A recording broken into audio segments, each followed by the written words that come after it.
শুভেচ্ছা সবাইকে, স্বাগত সন্ধ্যার মাছরাঙা সংবাদে। আপনাদের সঙ্গে আছে আমি ফারহানা পারভিন। শুরুতে জানিয়ে দিচ্ছি গার্ডিয়ান লাইফ ইন্স্যুরেন্স সংবাদ শিরোনাম।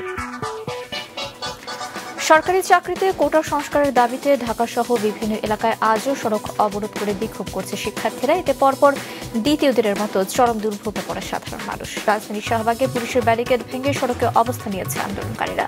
সাভার, চট্টগ্রাম, কুমিল্লা, রংপুরের মহাসড়ক অবরোধ করে শিক্ষার্থীরা। কয়েকটি জায়গায় পুলিশের সঙ্গে ধাওয়া পাল্টা ধাওয়া হয়। সরকার চাইলে কোটা পরিবর্তন করতে পারবে বলেছে হাইকোর্ট। কোটা বাতিল করে জারি করা পরিপত্র অবৈধ ঘোষণা করে দেওয়ার রায়ের পূর্ণ বিবরণীতে এ কথা বলা হয়েছে। এদিকে প্রধান বিচারপতি বলেছেন, শিক্ষার্থীদের জন্য আদালতের দরজা খোলা রয়েছে। তাদের শিক্ষা প্রতিষ্ঠানে ফিরে যাওয়ার আহ্বান জানিয়েছেন মন্ত্রীরা। রাজধানীর বাজারে 10 দিনের ব্যবধানে সব ধরনের চালের দাম বেড়েছে। কেজিতে 3 থেকে 6 টাকা। চালের দাম বাড়ার জন্য মিল মালিকদের দায়ী করেছেন বিক্রেতারা।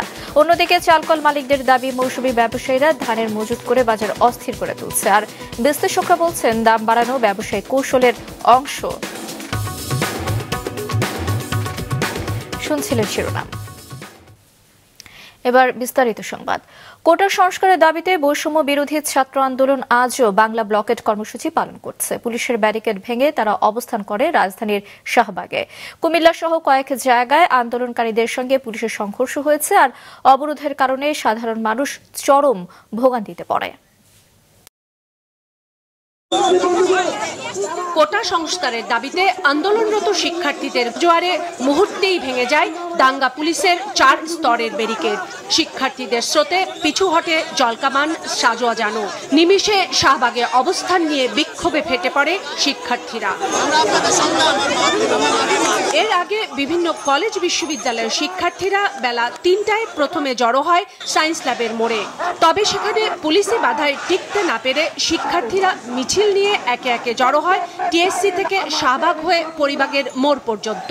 এ সময় ঢাকা বিশ্ববিদ্যালয়ের শিক্ষার্থীরা বিভিন্ন হল থেকে মিছিল নিয়ে আসে। দফা দাবি নিয়ে আন্দোলন করতেছি। আজকে প্রায় 9 দিন যাবত আন্দোলন করতেছি। কোন রকম ঝামেলা আমরা করি নাই। পুলিশ আজকে আমাদেরকে বাধা দিয়েছে। আমরা ছাত্র সমাজ একটা কথা বলতে চাই, পুলিশ দিয়ে বাধা দিয়ে কোনো দাবি বন্ধ করা যাবে না। আমরা বলতে চাই, সংবিধান নাগরিকদের শান্তিপূর্ণভাবে মিটিং, মিছিল, সমাবেশ করার অধিকার দিয়েছে। সেই অধিকার পূর্ণ করতে আপনারা পারেন না। স্পষ্টভাবেই বোঝা যায় এই পুলিশ দিয়ে আন্দোলন, এই যে আমাদেরকে দমিয়ে রাখার যে চেষ্টা করছে, সেই আন্দোলন কখনো দমবে না। বরং আপনারা দ্বিগুণ শক্তিকে 7 কলেজ সহ সারা বাংলাদেশের শিক্ষার্থীদের নিয়ে আমরা এই আন্দোলন করব।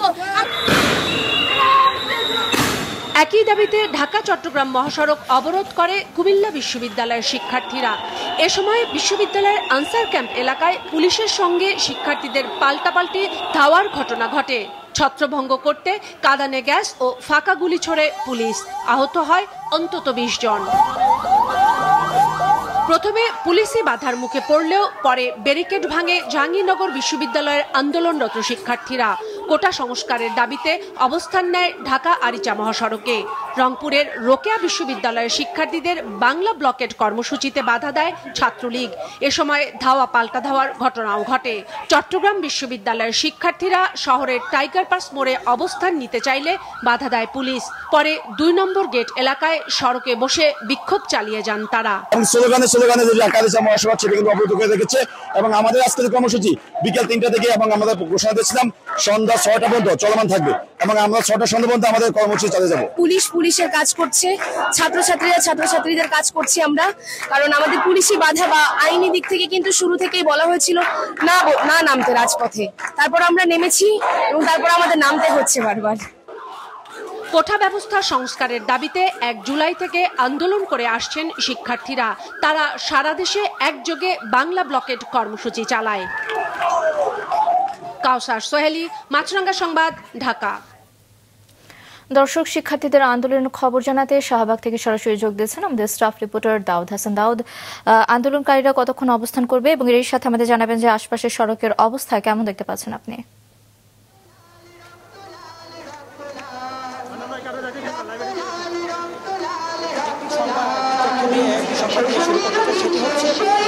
কুমিল্লা বিশ্ববিদ্যালয়ে কুমিল্লায় যে পুলিশের ছাত্রদের অবস্থানের পরে পুলিশে হামলা হয়েছে, সেখানে 7 জন আহত হয়েছে। তাদের মধ্যে একজন কিছুক্ষণ আগে নিহত হয়েছেন, মারা গিয়েছেন, এমনটাই সংবাদ এই শাহবাগে যে আন্দোলন চলছে সেখান থেকে শিক্ষার্থীরা আমাদেরকে জানিয়েছে। এতে করে শিক্ষার্থীরা তারা ফুঁসে উঠেছে, তাদের আন্দোলনের বেগবান, তাদের গতিপথ পরিবর্তন হবে এমনটাই আসলে গুঞ্জন শোনা যাচ্ছে শিক্ষার্থীদের কাছ থেকে।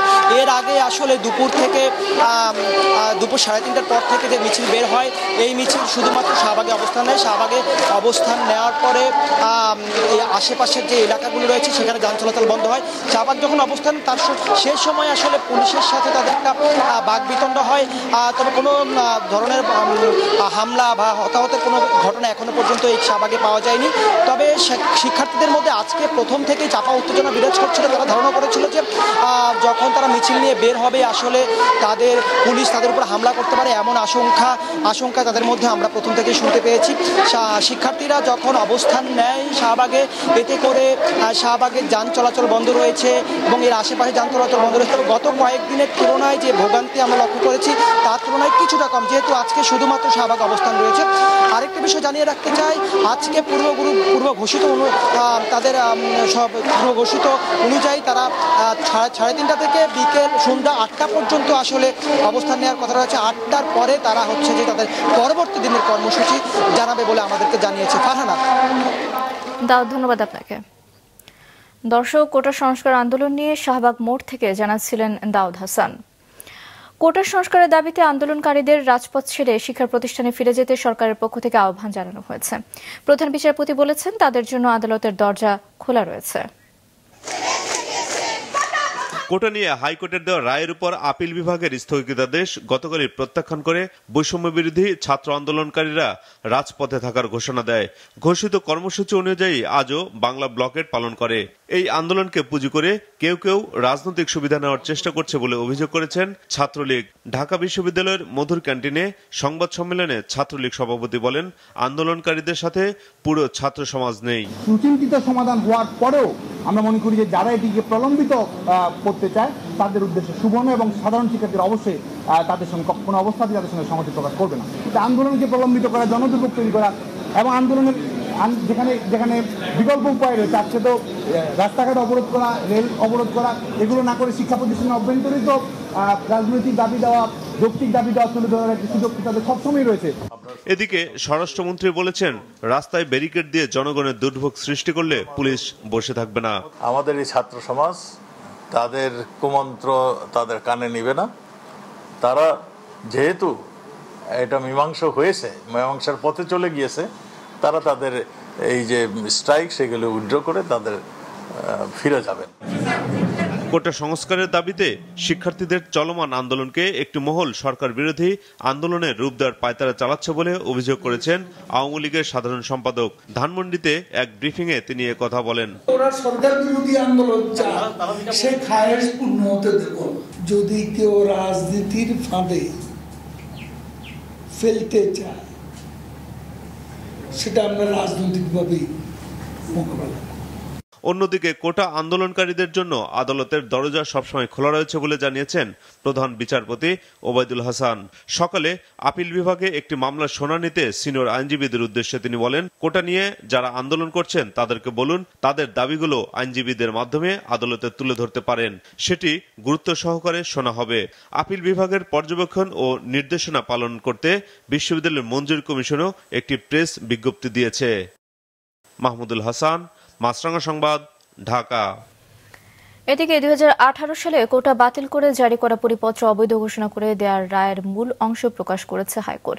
বিচারপতি কে এম কামরুল কাদের এবং বিচারপতি খিজির হায়াতের হাইকোর্ট বেঞ্চ আজ মূল অংশ প্রকাশ করেন। রায়ে বলা হয়, সরকার চাইলে কোটা পদ্ধতির পরিবর্তন এবং পরিবর্ধন করতে পারবে। কোটা পূরণ না হলে মেধার ভিত্তিতে নিয়োগ দিতে পারবে। গত 5 জুন সরকারি চাকরিতে প্রথম এবং দ্বিতীয় শ্রেণীর মুক্তিযোদ্ধা কোটা পদ্ধতি বাতিলের সিদ্ধান্ত অবৈধ ঘোষণা করে হাইকোর্ট। এরপর 9 জুন হাইকোর্টের রায় স্থগিত চেয়ে আবেদন করে রাষ্ট্রপক্ষ। ওই দিন এই আবেদন শুনানির জন্য আপিল বিভাগে পাঠিয়ে দেয় চেম্বার আদালত। হাইকোর্টের এই রায়ের উপর 4 সপ্তাহের স্থিতাবস্থা জারি করে আপিল বিভাগ। দাবি আদায় না হওয়া পর্যন্ত পাবলিক বিশ্ববিদ্যালয়ের শিক্ষকরা তাদের সর্বাত্মক আন্দোলন চালিয়ে যাওয়ার ঘোষণা দিয়েছেন। বাংলাদেশ বিশ্ববিদ্যালয় শিক্ষক সমিতি ফেডারেশন জানিয়েছে, তারা চায় তাদের দাবিগুলো নিয়ে সরকারের পক্ষ থেকে যেন অবিলম্বে আলোচনায় বসা হয়। শিক্ষকদের ক্ষেত্রে সর্বজনীন পেনশন, প্রত্যয় স্কিম বাতিল, সুপার গ্রেড দেওয়া ও স্বতন্ত্র বেতন স্কেল প্রণয়নের দাবিতে টানা 11 দিনের মতো সর্বাত্মক কর্মবিরতি পালন করছে বাংলাদেশ বিশ্ববিদ্যালয় শিক্ষক সমিতি ফেডারেশন। এতে করে অচল হয়ে পড়েছে দেশের 40টি পাবলিক বিশ্ববিদ্যালয়। ঢাকা বিশ্ববিদ্যালয়ের কলাভবনের মূল ফটকে দুপুর 12টা থেকে 1:30টা পর্যন্ত কর্মসূচি পালন করে বাংলাদেশ বিশ্ববিদ্যালয় শিক্ষক সমিতি ফেডারেশনের কেন্দ্রীয় নেতা সহ বিভিন্ন বিশ্ববিদ্যালয়ের শিক্ষকেরা। তারা জানান, দাবি আদায় না হওয়া পর্যন্ত সর্বাত্মক আন্দোলন চলবে। বাংলাদেশের সব পাবলিক বিশ্ববিদ্যালয়ে শিক্ষক আছে, এটা এমন একটা আন্দোলন যে একজন পাবেন না শিক্ষকদের মধ্যে যেটা এর বিরোধিতা করছে বা যুক্তি আলাদা প্রদর্শন করছে। আমরা চাই গভর্নমেন্ট আমাদের সঙ্গে আলোচনায় বসবেন, তাদের প্রত্যেক এক্সপার্টরা আমাদের সঙ্গে বসবেন, প্রকাশ্যে বসে আলোচনা করবেন। যদি বিশ্ববিদ্যালয়গুলোকে বাঁচিয়ে রাখতে চান, যদি মেধাবীদের নিয়ে আপনার স্মার্ট বাংলাদেশ গড়তে চান, জয় সুনিশ্চিত। যত বাধা আসুক, মানসিক নিপীড়ন করেন, চরিত্র হরণ করেন, বিভেদ তৈরির চেষ্টা করেন, আমরা কেউ বিভক্ত হব না। আন্দোলনরতরা বলেন, অনানুষ্ঠানিকভাবে সরকারের পক্ষ থেকে তাদের সাথে কথা হচ্ছে, তবে তারা চান আনুষ্ঠানিক আলোচনা। আমার সাথে মাননীয় শিক্ষামন্ত্রী মহোদয়ের সাথেও কথা হয়েছে, আমার সাথে শিক্ষা উপদেষ্টার সাথেও কথা হয়েছে, আমার সাথে মাননীয় সড়ক যোগাযোগ ও সেতুমন্ত্রী, আওয়ামী লীগের সাধারণ সম্পাদক, আমাদের জাতীয় নেতা ওবায়দুল কাদের এমপি মহোদয়ের সাথেও কথা হয়েছে। আমরা আশাবাদী যে আমরা অচিরে আমরা আলোচনার টেবিলে বসবো। একই দাবিতে রাজশাহী বিশ্ববিদ্যালয় সহ বিভিন্ন বিশ্ববিদ্যালয়ে কর্মসূচি পালন করেছেন শিক্ষকেরা। আনোয়ার হোসেন, মাছরাঙা সংবাদ, ঢাকা। 10 দিনের ব্যবধানে ঢাকার বাজারে কেজি প্রতি সব ধরনের চালের দাম বেড়েছে 3 থেকে 6 টাকা। এজন্য মিল মালিকদের দায়ী করেছেন বিক্রেতারা। তবে চালকল মালিকদের দাবি, মৌসুমী ব্যবসায়ীরা ধানের মজুত করে বাজার অস্থির করে তুলছে। দিনাজপুর প্রতিনিধি রেজাউল করিম রঞ্জুর সহযোগিতায় রঞ্জিবুল মিজানের রিপোর্ট, ছবি তুলেছেন মেহেদী হাসান সোহাগ। রাজধানীর সবচেয়ে বড় পাইকারি বাজার এই কৃষি মার্কেট। সপ্তাহের ব্যবধানে এই বাজারে 50 কেজির বস্তায় সব ধরনের চালের দর বেড়েছে 150 থেকে 250 টাকা। এতে পাইকারিতে প্রতি কেজি সরু আর মোটা চালের দর বেড়েছে 2 থেকে 5 টাকা পর্যন্ত, যার প্রভাব পড়েছে খুচরা বাজারেও। 45 থেকে 46 টাকার পায়জামার গুটি সয়নার কেজি এখন 50 থেকে 52 টাকা। 2 থেকে 2.5 টাকা বেড়ে বিয়ার 28-এর কেজি উঠেছে 52 থেকে 55 টাকায়। মিনিকেট ও নাজিরশাল বিক্রি হচ্ছে 70 থেকে 72-এ। এরা বলতেছে ধানের দাম বেশি, কারেন্ট থাকে না, বিভিন্ন অজুহাত। তারা আরো যারা বলতেছে ধানের দাম বেশি। প্রথমে 50 পয়সার মতো বাড়াইছে, ধরেন 25 টাকা বস্তায় 50 কেজিতে, পরে 1 টাকা, এরকম ভাবে বাড়াইছে আর কি। বস্তাতে আপনার 2 থেকে 250 টাকা, তাহলে কেজি প্রতি 5 টাকা পড়ে। আড়তদার আর খুচরা ব্যবসায়ীদের সব অভিযোগ চালকল মালিকদের বিরুদ্ধে। দেশে প্রায় 18,000 চালকল থাকলেও বাজারে বড় অংশই যোগান দেয় নওগাঁ, কুষ্টিয়া, যশোর, দিনাজপুর আর উত্তরের 100 মিল। সেখানকার চালকলগুলোতে বৃহস্পতিবার প্রতি কেজি মিনিকেট চাল বিক্রি হয়েছে 60 টাকা দরে। এই চাল ঢাকার বাজারে আনতে কেজিতে খরচ পড়ে 2.25 টাকা, জানান ব্যবসায়ীরা। সেই হিসেবে ঢাকার খুচরা বাজারে এই চাল বিক্রি হওয়ার কথা 62 টাকা, অথচ বিক্রি হচ্ছে 70 থেকে 72 টাকা দরে। হাট বাজারগুলোতে সরকার তদারকি আমরা চোখে পড়েনি যে এই ধানটা কে কিনছে, এই গমটা কে কিনছে। আমি যেটা আশঙ্কা করছি 1.5 মাস পরে 2 টাকা বাড়ুক আর কমুক, প্রশ্ন সেখানে আমি আমার ফ্যাক্টরি চালাতে যাই তাদের থেকে ধান কিনতে বাধ্য হচ্ছি। কৃষি সম্প্রসারণ অধিদপ্তরের হিসাবে গেল বোরো মৌসুমে 50,58,000 হেক্টর জমিতে ধানের আবাদ হয়েছে। যেখান থেকে 2,24,10,000 টন ধান উৎপাদন হয়েছে। সেই ধান মজুদ রয়েছে কৃষকের ঘর, আড়তদার আর সরকারের খাদ্য গুদামে। এখন প্রশ্ন হলো, পর্যাপ্ত মজুদ থাকার পরেও দাম বাড়ছে কেন? এটারও একটা ব্যবসায়ীর প্রফিট ড্রাইভেন যে বিহেভিয়ার, হ্যাঁ, কারণ প্রত্যেক ব্যবসায়ী কি করতে চায়? মুনাফা করতে চায়। যতই আমরা ঔচিত্যবোধ দিয়ে দেখবো আমাদের এটা করা উচিত অনুচিত, এইগুলো ব্যবসায়ীর মধ্যে দেখে লাভ নাই। তারা ব্যবসা করার জন্য এখানে গিয়েছে, যেভাবে করলে তাদের ব্যবসা হবে সেভাবে করবে। খাদ্য অধিদপ্তরের হিসেবে এই মুহূর্তে সরকারের খাদ্য গুদামে 15,47,000 মেট্রিক টন খাদ্যশস্য মজুদ আছে, যার মধ্যে চালই রয়েছে 10 লাখ টনের বেশি। রঞ্জিবুল মিজান, মাছরাঙা সংবাদ, ঢাকা। জলবায়ু পরিবর্তনের ফলে সমুদ্রপৃষ্ঠের উচ্চতা বৃদ্ধি, সেই সঙ্গে দক্ষিণাঞ্চলের নদী এবং জমিতে লবণাক্ততা বাড়ায়। বিরূপ পরিবেশের ফলে সুন্দরবনের উদ্ভিদ এবং প্রাণীকুলে আসছে পরিবর্তন। বনে কমছে সুন্দরী সহ কম লবণ সহিষ্ণু গাছ। SM মিলনের ক্যামেরায় মোস্তফা জামালের রিপোর্ট। বিশ্বের একক বৃহত্তম ম্যানগ্রোভ বনাঞ্চল সুন্দরবন। এই বনের জীববৈচিত্র্য বিশ্বের যে কোনো ম্যানগ্রোভ বনের চেয়ে অনেক বেশি সমৃদ্ধ। সুন্দরী, পশুর, গেওয়া ও গরান সহ 350 প্রজাতির গাছ রয়েছে এই বনে। রয়েছে প্রায় 375 প্রজাতির বন্য প্রাণী। তবে জলবায়ু পরিবর্তনের ফলে বিশ্ব ঐতিহ্য সুন্দরবন এর বৈশিষ্ট্য হারাচ্ছে। বন গবেষণা ইনস্টিটিউটের গবেষণা অনুযায়ী 2012 সালে বনের বিভিন্ন নদী ও খালের পানিতে লবণাক্ততার পরিমাণ ছিল 9.3 থেকে 18.8 পিপিটি। এক দশকের ব্যবধানে 2022 সালে লবণাক্ততার মাত্রা বেড়ে দাঁড়িয়েছে 12.8 থেকে 24.5 পিপিটি। আর মাটিতে লবণাক্ততা 6.9 থেকে বেড়ে হয়েছে 12 পিপিটি। ফলে অঞ্চলভেদে বিভিন্ন গাছের চারা গজানোর হার কমেছে। আমাদের স্যালাইনের জন্য শিফটটা চেঞ্জ হচ্ছে, যেমন আমাদের একটু উপরের দিকে উঠে আসতেছে এবং মডারেট স্যালাইনটা এখন আগে স্ট্রং হয়ে যাচ্ছে এবং স্ট্রংয়ের স্যালাইনের পরিমাণটা বেড়ে যাচ্ছে এবং এর ফলে যেটা হচ্ছে একটা ওভারঅল ভেজিটেশন একটু চেঞ্জ আসতেছে। সুন্দরবনে এখন গেওয়ার আধিক্য বেড়ে যাচ্ছে, গরানের আধিক্য বেড়ে যাচ্ছে। 70%-এর উপরে এখন আমরা গেওয়া পাচ্ছি এবং তারপরে গরান পাচ্ছি, সুন্দরীর সংখ্যা কমে যাচ্ছে। সুন্দরবনে লবণাক্ততা বৃদ্ধির এই প্রভাব দৃশ্যমান হতে শুরু করেছে, যা প্রাণীকুলের উপর ফেলছে নেতিবাচক প্রভাব, জানায় বন বিভাগ। আমাদের মাছের প্রজাতির ভিন্নতা চলে আসবে। এমনকি আমরা যে বাঘ গণনা করি সেখানেও আমরা দেখেছি যে পশ্চিম দিকের থেকে পূর্ব দিকের ঘনত্বটা বেশি। কটকা, কচিখালি এবং হারবাড়িয়া, চাঁদপাই এই অঞ্চলে বাঘের ঘনত্বটা বেশি। এটার কারণটা হলো এখানকার পানির লবণাক্ততা কম। তবে গবেষকরা বলছেন, লবণাক্ততা বৃদ্ধিসহ নানা কারণে সুন্দরবনের উদ্ভিদ ও প্রাণীকুলে পরিবর্তন আসবে, যার মধ্য দিয়ে সৃষ্টি হবে নতুন বাস্তু সংস্থানের। এই পরিবর্তন বুঝতে সুন্দরবনের প্রাণীকুল ও জীববৈচিত্র্যের উপর আরও গবেষণা জরুরি। আমরা খুব বেশি কনসার্ন যে সুন্দরবনের সুন্দরী গাছ হারিয়ে যাচ্ছে, লবণাক্ততা বাড়ছে, এগুলো সবগুলোই সঠিক আছে। কিন্তু ম্যানগ্রোভ যেখানে জন্মাবে তার হ্যাবিটেট হচ্ছে কিন্তু স্যালাইন ওয়াটার, অন্য উদ্ভিদ কিন্তু সেখানে জন্মাবে। এটাই হচ্ছে সাকসেশন বলি বা ইকোলজির যে সিস্টেম, একজন থাকবে, সে চলে যাবে, আর একজন আসবে। বাংলাদেশের অংশে 6017 বর্গ কিলোমিটার আয়তনের সুন্দরবনে 69 ভাগ বনভূমি ও 31 ভাগ জলাভূমি। মোস্তফা জামাল, মাছরাঙা সংবাদ, খুলনা।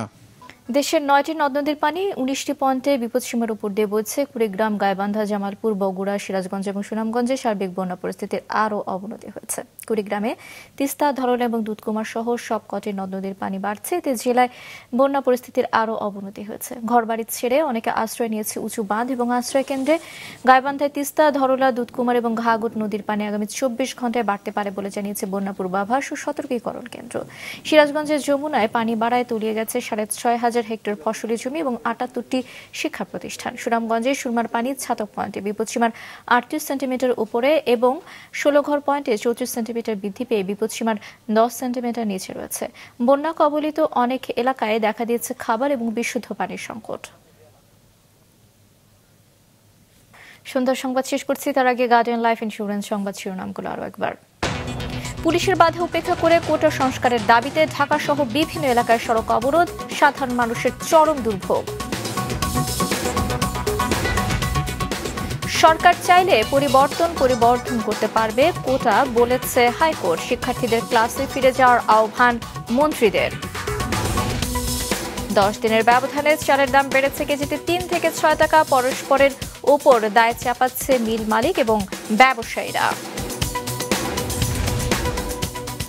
এ ছিল সন্ধ্যার সংবাদের। ফেসবুকে আপডেট পেতে ভিজিট করুন মাছরাঙা টেলিভিশনের পেজে, ইউটিউব চ্যানেলেও দেখতে পারেন আমাদের সংবাদ প্রতিবেদন এবং অনুষ্ঠান। এতক্ষণ সঙ্গে থাকার জন্য ধন্যবাদ জানিয়ে আমি ফারহানা পারভিন শেষ করছি সন্ধ্যার মাছরাঙা সংবাদ। এই দিন এভাবে।